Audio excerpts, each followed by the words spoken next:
Hello class, and welcome to today's lecture on tetrachords. This is going to be your first for the week, and I hope you enjoy it. If you have any questions, as always, please feel free to reach out to me, Dr. Murdoch, or one of the TAs. So tetrachord, we first have to start by talking about what a tetrachord actually is. So tetrachord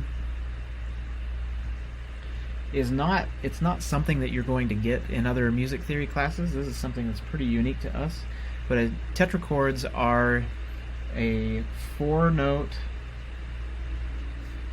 group of consecutive pitches. Okay, so there's a couple of things that we need to make sure that we feel comfortable with when we talk about these. I'm going to just refocus that, make sure that that's better. Okay, good. So we have our tetrachords. Tetra meaning four, I believe that's the Greek root there, and chords meaning pitches, okay, or notes. So we have four notes that it's a group of four notes that are consecutive. And what that means is that if we're thinking about our musical alphabet, like C, A, C and A don't go after each other today. Alright, C, D, E, F, G, A, B, C, something like that. Tetrachords would be four unique names like that, right? So four unique pitch names. And they would just continue to go up. You'd start by labeling these tetrachords with the first note that starts the group of four. Okay, so for example, if we had a tetrachord that started on C, it would be any kind of C. That could be C sharp, C flat, or C natural. The next pitch is going to be right up the same into the next letter. Okay, so we do not reuse pitch names. So you're not going to have C and then some kind of other C here. It's going to go C to D to E to F. So it always goes up to the next letter name. If you had one that started on E, same thing. It would have something. It would have these type in there, and I mean, we could have alterations of those, but it's always going to start with the name of the tetrachord, and it's going to go up one note name each time. The other thing is that we don't skip any note names. Okay, so we're not going to go from E to G and then up, or E to A and then up. That is not going to work. Okay, so your first tetrachord that we're going to learn, again, a group of four notes. Your first tetrachord is the major tetrachord. I'm going to sing it for you right now. And it has two solfèges that go with it. So one of the solfèges that goes with it is this one. It goes do, re, mi, fa. Okay. It can also be sung like this. Sol, la, ti, do. And that is all a result or a function of what key you're in that this tetrachord is being sung in. So again, a major tetrachord, sol, la, ti, do. Why don't you sing that with me like this? Sol, la, ti, do. And the other option would be this one, starting on do, do, re, mi, fa. Great. So with this, a major tetrachord, if you were paying attention, is going to follow that solfège. Now, just a couple of things with our solfège.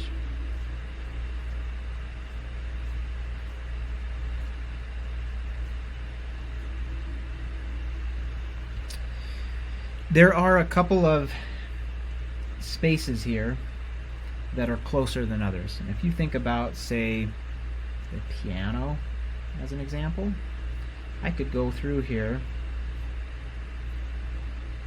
and make this look like a piano keyboard. I'm going to right now. And if you think about this as if do was built on C, it doesn't have to be C, but we're going to use that as an example. And we'll think of this as being like the white and black notes on the keyboard. You notice that Some of these pitches have a pitch in between, and others do not. So from mi to fa and ti to do, there is no pitch in between. Or in other words, these are one semitone away from each other. However, do to re is two semitones. Re to mi is also two semitones. You get 1, 2, 1, 2. Just one there. Fa to sol would be 2, 1, 2, 1, 2, 1, 2, and so on. So when we look at the relationship of a major tetrachord, I told you it went do, re, mi, fa, or sol, la, ti, do, like that. Let's look at the semitone relationship. Do to re, two semitones. Re to mi, two semitones. And mi to fa, one semitone. Okay, we're not going to use the terms of half steps and whole steps at this point, just semitones. And a semitone is the distance between one pitch to another chromatically. Okay, so if they're consecutive pitches, that's one semitone. Now again, sol to la is two semitones, la to ti is two semitones, and ti to do, excuse me, is two semitones. Let's take this over to our manuscript paper and see if we can apply this. Again, there is a sound, do, re, mi, fa, or sol, la, ti, do. And then there's also this space that's going on where at the top it's closer, right? Okay. So let's take, for example, we'll go in treble clef for this example. Any pitch. We can start on any pitch. And I think on this one we will start on C, because I know how everybody likes to start in a very comfortable key. Okay, so we'll do a major tetrachord,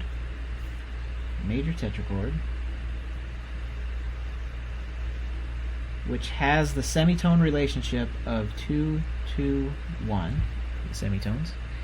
And we're going to just go ahead and do that starting on C. So in this case, I'm going to start by notating each consecutive pitch. And then I'll go back and see if I need to make any alterations. Well, let's think about our keyboard. C to D, there's a C sharp or D flat that's in between that, so this is 2.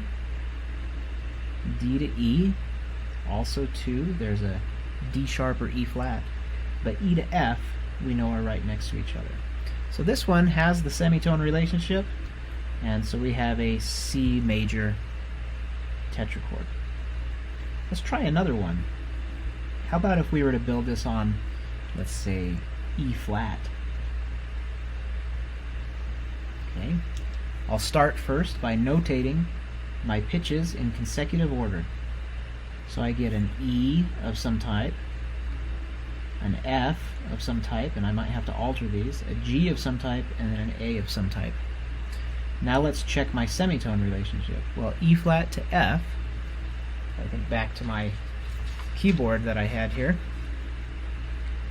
E flat to F is going to give me two semitones. F to G is also 2, and then G to A is 2. So I have an error here. This I need to make a single semitone. And so in this case, I'm going to lower this to A flat. So again, I need to have 2, 2, 1. With that A flat, I now have E flat going to F, that's 2, F going to G, that's 2, and G going to A flat, which is 1. And that is major tetrachords. A couple of things to remember. Never reuse a pitch once you've used it. So once you've used an E, go to the next one up. Do not skip any pitches. Don't go from an E to a G, but always go to the next consecutive pitch. They should always have the relationship of 2, 2, 1. And the solfege will be either do, re, mi, fa, or sol, la, ti, do. Good luck with that. Let me know if you have any questions. You can reach out to me, like I said, Dr. Murdoch, or any of the TAs. Thank you.